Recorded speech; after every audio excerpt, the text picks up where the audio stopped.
नमस्कार मित्रों, आपके अपने चैनल साहित्य की पंचरत्न में फिर से एक बार आप सभी का स्वागत है।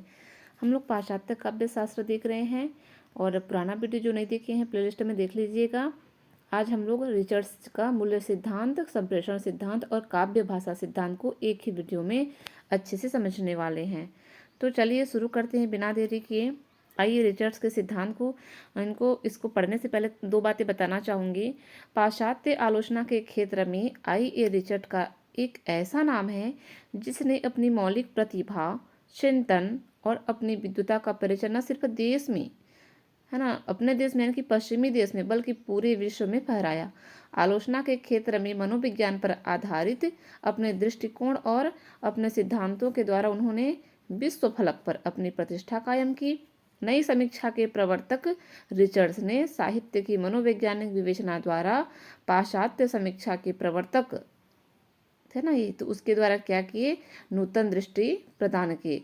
तो उनके सिद्धांतों को देखेंगे हम लोग, थोड़ा सा उनका परिचय देख लेते हैं।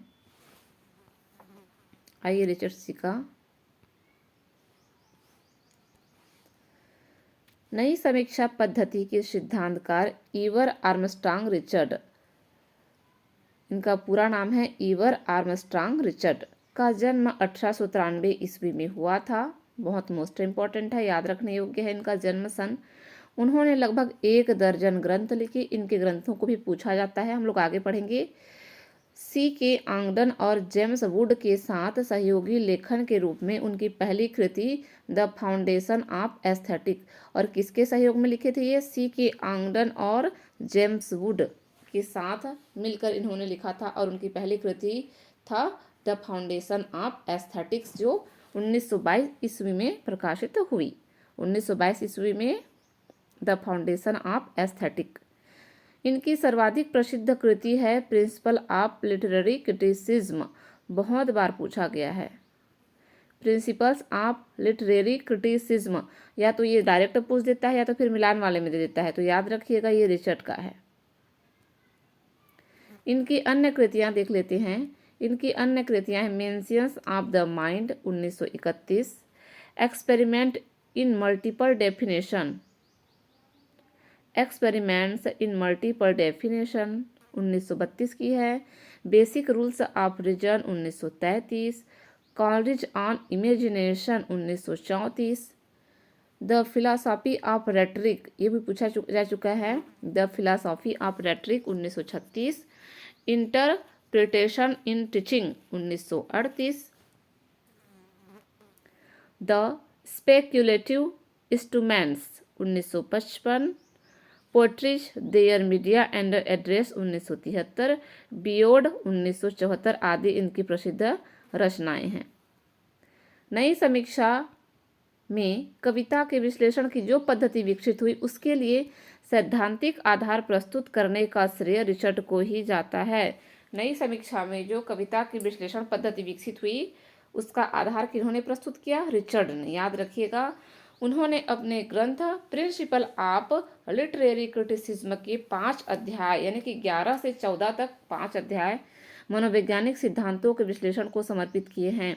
इनका जो 5 अध्याय है यानी कि उनका जो प्रिंसिपल ऑफ लिटरेरी क्रिटिसिज्म का 11 से 14 यानी कि 5 अध्याय हो गए, बीच में इन्होंने क्या किया है, मनोवैज्ञानिक सिद्धांतों के विश्लेषण को समर्पित किए हैं इन्होंने।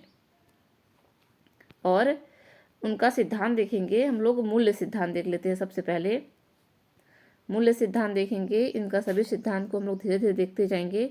तो फर्स्ट है मूल्य सिद्धांत।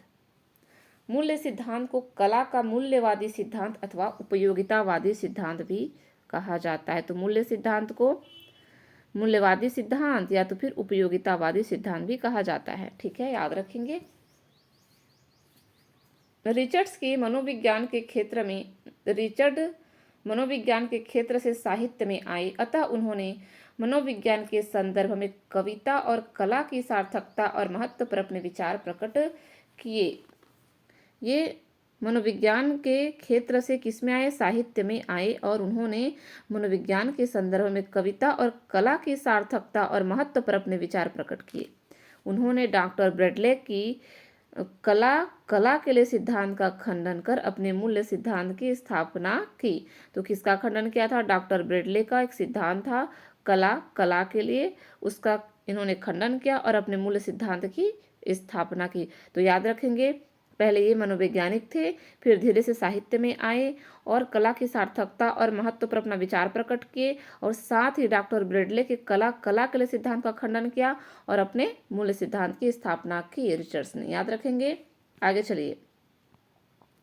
उनके अनुसार जब आज प्राचीन परंपराएं टूट रही हैं और मूल्य विघटित हो रहे हैं, तब सभ्य समाज कला और कविता के सहारे ही अपनी मानसिक व्यवस्था और संतुलन बनाए रख सकता है। उनके मतानुसार साहित्यालोचना सिद्धांत दो स्तंभों पर आधारित है, एक मूल्य का लेखा जोखा और संप्रेषणीयता का आकलन। तो आगे समझेंगे इसको, अर्थात कविता और कला में मूल्य और संप्रेषणीयता के गुण होने चाहिए। जो कविता है और कला है उसमें मूल्य होना चाहिए कुछ और संप्रेषणीयता भी होनी चाहिए। इन्हीं दो गुणों के आधार पर रिचर्ड्स ने मूल्य सिद्धांत और संप्रेषणीयता के सिद्धांत की स्थापना की। रिचर्ड्स के मूल्य सिद्धांत को हम निम्न बिंदुओं द्वारा समझ सकते हैं। चलिए अच्छे से समझते हैं इनके मूल्य सिद्धांत को। क्या है मूल्य सिद्धांत? रिचर्ड्स के अनुसार कलाएं हमारे संचित मूल्यों का भंडार होती हैं। वे असाधारण पुरुषों के जीवन के क्षणों से उद्भूत होती हैं और उन्हें चिर स्थायी बनाती हैं। और कलाएं हमें यह निर्णय करने की शक्ति देती हैं कि हमारे कौन से अनुभव अन्य अनुभव से अधिक मूल्यवान हैं। ठीक है। और कविता का मूल्य उसकी पाठक या श्रोता के मन को प्रभावित करने वाली क्षमता से आंका जाता है। जो कविता है उसका मूल्य हम कहाँ देख सकते हैं? जो उसको पढ़ने वाला है या सुनने वाला है उसके मन को कितना प्रभावित किया, कितनी क्षमता है उस कविता में, वहीं से आंकते हैं उसका मूल्य। कला का मूल्य से अटूट संबंध है। कोई भी कला है उसका कोई मूल्य ही नहीं, कोई वैल्यू नहीं, तो कोई मतलब का नहीं। तो कला का मूल्य से संबंध है, क्योंकि मूल्य हमारे उत्तम एवं प्रेरक अनुभव ही होते हैं। बिल्कुल सही है। और रिचर्ड्स के मतानुसार मन के भीतर आवेगों या वृत्तियों में उतार चढ़ाव जीवन की परिस्थितियों या संघर्षों के कारण होता है। मतलब हमारे मन में कभी आवेग जो वृत्ति होता है वो उतार चढ़ाव लगा रहता है, कभी सुख कभी दुख, और ये जीवन की परिस्थितियों और संघर्ष के कारण होता रहता है। इससे मन में तनाव या विषमता उत्पन्न होती रहती है, कभी तनाव कभी विषमता, कभी सुख कभी दुख। तो काव्य और कलाएं इन आवेगों को क्या करती है? व्यवस्थित कर स्नायु मंडल को केवल राहत ही नहीं देती वरन सुख भी पहुंचाती हैं। और जो ये कलाएं होती हैं वो काव्य होती है, ये कहने का मतलब है कि मनुष्य के हृदय स्नायु मंडल को राहत देती हैं और सुख भी देती हैं। सौंदर्य इसलिए मूल्यवान है क्योंकि वह विरोधी मनोयोगों से उत्पन्न विषमता में व्यवस्था और संतुलन कायम करता है। आगे कहते हैं, कविता और कला विशिष्ट सीमित अनुभवों के पूर्ण एवं व्यवस्थित विकास में योगदान देती हैं। ठीक है। जो कविता और कला होती है विशिष्ट सीमित अनुभवों के पूर्ण एवं व्यवस्थित विकास में योगदान देती हैं। वे आवेगों के बीच संतुलन बनाती हैं। जो हमारा आवेग होता है विभिन्न, उसके बीच संतुलन बनाती है कौन? कविता और कला। और हमारी अनुभूतियों और संवेदनाओं को व्यापक भी बनाती है कविता और कला। रिचर्ड्स और समन्वय को कला का गुण व मूल्य दोनों ही मानते हैं। जो रिचर्ड हैं संतुलन और समन्वय को क्या मानते हैं? कला का गुण और मूल्य मानते हैं। जो कला है वह संतुलन और समन्वय स्थापित करता है, वो उसका क्या है? गुण और मूल्य ही है वही। रिचर्ड्स का मत है कि किसी भी मानव क्रिया का मूल्य इस बात से निर्धारित होता है कि वह किस सीमा तक मानव मनोवेगों में संतुलन और व्यवस्था उत्पन्न करने में सक्षम है। और इस दृष्टि से कविता और कला सर्जना सर्वाधिक मूल्यवान मानव क्रिया है। मतलब मानव विभिन्न कार्य करता है ना, लेकिन हर कार्य से क्या होता है? संतुलन व्यवस्था तो नहीं बन पाता है ना। तो इसी को रिचर्ड्स कहते हैं कि जो कला और कविता है ना, उसकी सर्जना है सर्वाधिक मूल्यवान है, और यह जो मानव क्रिया है वो सभी क्रियाओं से उत्तम है। 10वां पे आते हैं, काव्य रचना एक मानवीय प्रक्रिया है, अतः इसके मूल्य का वही मान होना चाहिए जो अन्य मानवीय क्रियाओं का होता है। यहाँ पे ये जो काव्य रचना है उसको भी एक मानवीय प्रक्रिया मानते हैं, उसको भी महत्व दिया जाना चाहिए जितना कि जो बाहरी क्रियाकलाप है मानवीय उसको दिया जाता है। मूल्यांकन संबंधी हमारी धारणाओं का संबंध मानसिक उद्वेगों से रहता है। ये मानसिक उद्वेग दो प्रकार के होते हैं। तो रिचर्ड ने कौन कौन से मानसिक उद्वेग माने हैं? दो, प्रवृत्ति मूलक और निवृत्ति मूलक। प्रवृत्ति मूलक उद्वेगों में प्रमुख हैं भूख, तृष्णा, वासना तथा निवृत्ति मूलक उद्वेग में आते हैं घृणा, निर्वेद और वितृष्णा। जो हमारी प्रवृत्ति होती है ना, भूख, तृष्णा, वासना, इसमें आता है। निवृत्ति में क्या होता है? घृणा करना, निर्वेद, वितृष्णा, ये सब आ जाता है। इस प्रकार रिचर्ड के मूल्य सिद्धांत का महत्व उल्लेखनीय है। उनके मूल्य सिद्धांत को सिनेस्थीसिस का सामंजस्य या संतुलन का सिद्धांत भी कहा जाता है। याद रखिए, सिनेस्थीसिस का सामंजस्य या संतुलन का सिद्धांत भी कहा जाता है। ठीक है, आगे इनका अगला सिद्धांत देखेंगे, संप्रेषण सिद्धांत। तो मूल्य सिद्धांत समझ में आ गया होगा कि कला का जो मूल्य होता है, जो संतुलन बना के रखता है, वही मूल्य होता है। ठीक है, आगे चलेंगे संप्रेषण सिद्धांत को। रिचर्ड्स के अनुसार जो कविता पाठक या श्रोता के मन को जितनी अधिक प्रभावित कर पाएगी, जिसमें संप्रेषणता जितनी अधिक होगी, वह उतनी ही उत्कृष्ट कहलाएगी। संप्रेषण क्षमता के बारे में कह रहे हैं यहाँ पे। रिचर्ड्स कलाओं को संप्रेषण क्रिया का सर्वोत्तम रूप मानते हैं। मानव सामाजिक प्राणी होने के कारण बचपन से ही अपने अनुभवों का संप्रेषण करता रहता है। इन्हीं संप्रेषणों के द्वारा मनुष्य को अपने परिवार और समाज से विचार, ज्ञान और क्या होता है, अनुभव प्राप्त होते रहते हैं। इसी संप्रेषण शक्ति के कारण एवं इसी के माध्यम से मानव समाज का सांस्कृतिक, वैज्ञानिक और तकनीकी विकास हुआ है। कला का उद्देश्य है कवि और पाठक के मन में समान मानसिक अवस्था उत्पन्न करना, जो प्रेषणीयता से ही संभव है। रिचर्ड्स के अनुसार कलाकार के सफल निवेदन में निम्न बिंदु सहायक हैं। देखते हैं, जो कलाकार होता है, सफल निवेदन होता है, उसमें कौन कौन से बिंदु सहायक हैं। तो यानी कि वो कैसा उसका संप्रेषण होना चाहिए। कलाकार की अनुभूति अधिक विस्तृत और मूल्यवान होनी चाहिए। अनुभूति के क्षण में उसके आवेग क्रियाशील होंगे। कलाकार को अपने इन विभिन्न आवेगों की व्यवस्थित संगठना करनी होगी और वस्तु या स्थिति के पूर्ण बोध के लिए कलाकार में जागरूक निरीक्षण शक्ति होना भी आवश्यक। वह जागरूक भी होना चाहिए, मतलब सही तरीके से उसको निरीक्षण करने आना चाहिए। प्रेषणीयता के लिए कलाकार के अनुभव को अन्य व्यक्तियों के अनुभवों के मेल में भी रहना होगा और सफल संप्रेषण के लिए कलाकार और पाठक के आवेग और उनके विभावों का समान होना भी आवश्यक है। जो पाठक का आवेग है और उनका जो विभाव है वो भी समान होना चाहिए, तभी ये अच्छा संप्रेषण कर सकता है। तो इस प्रकार रिचर्ड्स के संप्रेषणता के लिए तीन आवश्यक हैं। मतलब ये संप्रेषण के लिए तीन चीज को आवश्यक मानते हैं। तीन बात को देखते हैं कौन कौन सा है। एक तो है कलाकार की अनुक्रियाएं एक रस होनी चाहिए और वे पर्याप्त रूप से भिन्न प्रकार की हों। वे अपने उत्तेजक कारणों द्वारा उत्पन्न किए जाने योग्य हों।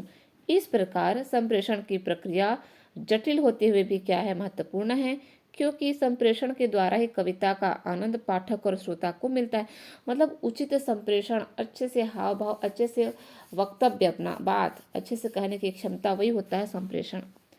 कवि या कलाकार के विशिष्ट अनुभव संप्रेषण के द्वारा ही समाज को प्राप्त होते हैं और जिस व्यक्ति में अनुभव नहीं होगा उसमें संप्रेषण क्षमता भी अच्छा नहीं होगा।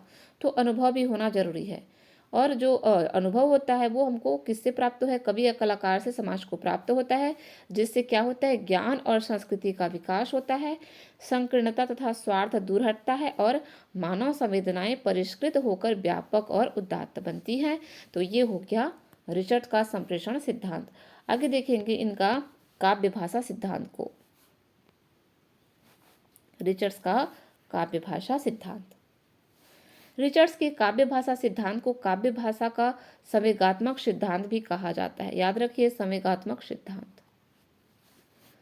C.K. ऑगडेन के साथ उन्होंने मीनिंग ऑफ मीनिंग नामक पुस्तक में तथ्यपरक भाषा, रिफरेंशियल लैंग्वेज का विश्लेषण प्रस्तुत किया था। किसमें, मीनिंग ऑफ मीनिंग में, तथ्यपरक भाषा को। इसी प्रकार उन्होंने प्रिंसिपल ऑफ लिटरेरी क्रिटिसिज्म में भावपरक भाषा मतलब इमोटिव लैंग्वेज का आलोचनात्मक आधार प्रस्तुत किया। तो रिचर्ड की भाषा संबंधी मान्यता का निष्कर्ष था कि विज्ञान में भाषा का तथ्यपरक उपयोग होता है और कविता में भावपरक। ये मोस्ट इम्पोर्टेंट है। जो विज्ञान होता है उसमें तथ्यात्मक होता है ना भाषा, और जो कविता होती है उसमें भावपरक। यही मान्यता थी रिचर्ड की। विज्ञान में ऐसे वक्तव्य होते हैं जिनका सत्यापन किया जा सकता है। कविता में छद्म वक्तव्य होते हैं और जो न सत्य होते हैं न असत्य होते हैं। इन वक्तव्यों का मूल्य इनकी सत्यता में नहीं बल्कि भाव उद्वेग क्षमता और भावों के परितोष में होता है। इनके इनके भाव को देखा जाता है, न कि मूल्य को, है ना, कि भाव कैसा उत्पन्न हो रहा है इससे। रिचर्ड की कविता की ग्राह्यता के लिए संवेगों पर विवेक का नियंत्रण अनिवार्य मानते हैं। ये मोस्ट इम्पोर्टेंट है। कविता की जो ग्राह्यता के लिए क्या होना चाहिए, संवेगों पर विवेक और नियंत्रण अनिवार्य होना है। रिचर्ड ने आगे चलकर अर्थ संबंधी संदर्भ सिद्धांत विकसित किया, जिससे कविता की भाषा में लाक्षणिकता और अनेकार्थकता को समुचित महत्व प्राप्त हुआ। रिचर्ड के अनुसार जिस भाषा में रूपकों का प्रयोग किया जाता है वह सर्वाधिक उच्च स्तर की होती है। समालोचना की भाषा में स्पष्टता, तथ्यपरकता तथा तार्किकता को रिचर्ड ने आवश्यक माना है। उनके अनुसार कविता में लय अनिवार्य है। लय केवल ध्वनियों की व्यवस्था नहीं अपितु क्या है, गंभीर भावों और शब्दों का नियोजन है। ये कौन कहते हैं, रिचर्ड। रिचर्ड के अनुसार भाषा के प्रभाव के अनेक स्तर हैं। सबसे निम्न स्तर में श्रोता या पाठक केवल नाद से अवगत होता है। ध्वनियों के विभेद के साथ ही श्रोता के मन में विविध प्रकार के भाव उत्पन्न होते हैं और इसके उपरांत शब्दों को पहचानने की अवस्था आती है। इन शब्दों की सहायता से सरल विचारों तथा साधारण तथ्यों का बोध कराया जाता है। इसके पश्चात जटिल प्रतीकों तथा रूपकों का प्रयोग किया जाता है। शब्दों का अर्थ प्रसंग के अंतर्गत उद्घाटित होता है। यहाँ प्रसंग का संबंध मनोविज्ञान और तर्कशास्त्र से है, ठीक है। और आगे हम लोग देखेंगे निष्कर्षतः रिचर्ड का काव्य भाषा सिद्धांत समालोचना के क्षेत्र में महत्वपूर्ण याद हो जाएगा। मेरे ख्याल से समझ में आ गया होगा। इसको अच्छे से आप लोग और समझिएगा, सुनिएगा, आप लोगों को क्लियर हो जाएगा, ठीक है। तो कैसा लगा वीडियो आप लोग बताइएगा ज़रूर से। चलिए मिलते हैं अगले वीडियो के साथ, तब तक के लिए धन्यवाद।